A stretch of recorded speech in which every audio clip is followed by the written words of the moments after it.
Satu tembang kali ada Balungan Kere bareng Santos Production.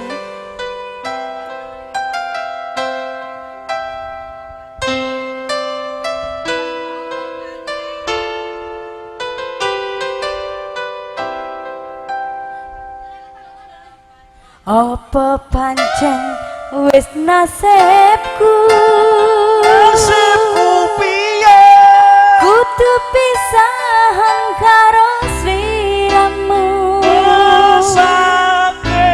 jaremu arep nampa apa anane nanging nyatane tresnaku mbok sepeleke kudune kowe ngerteni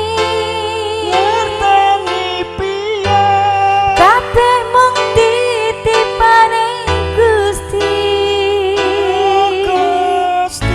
senajan atiku wis bubar ngandhelke nggonku ibadah Gusti sing maringi berkah. Yo Lauren musik kembali buat semuanya. Balungan Cempe. Selamat datang di Calon Batara semuanya.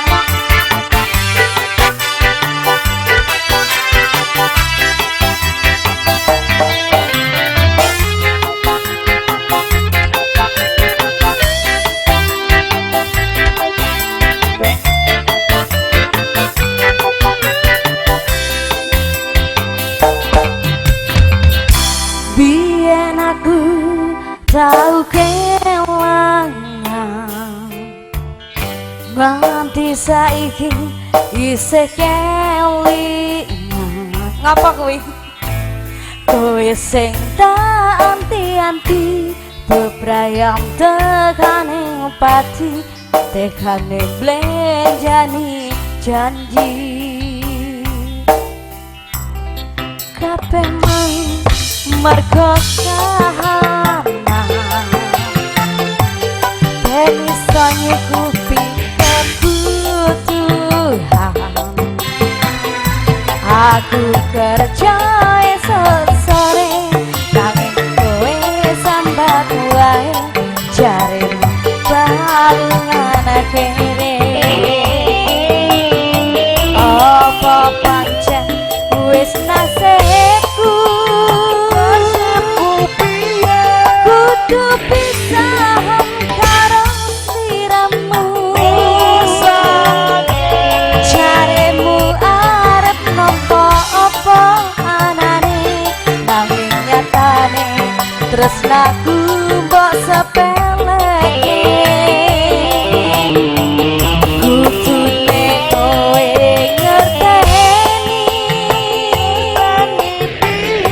kabeh mung titipane Gusti senajan atiku wis bubar ngandhelke nggonku ibadah Gusti sing maringi berkah senajan kahanan kere ora ketut gawe senajan halus sing penting maju terus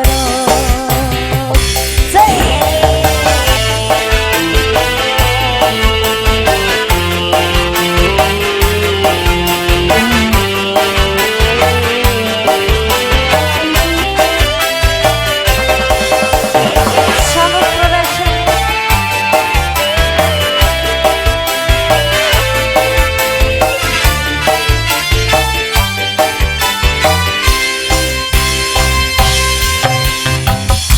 Kabeh mau mergo kahanan ben iso nyukupi kebutuhan aku kerja esok sore nanging kowe sambat wae jaremu balungan kere apa pancen wis nasibku piye kudu pisahan karo sliramu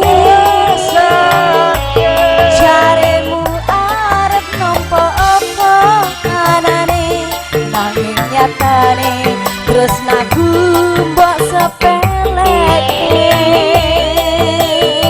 kudune kowe ngerteni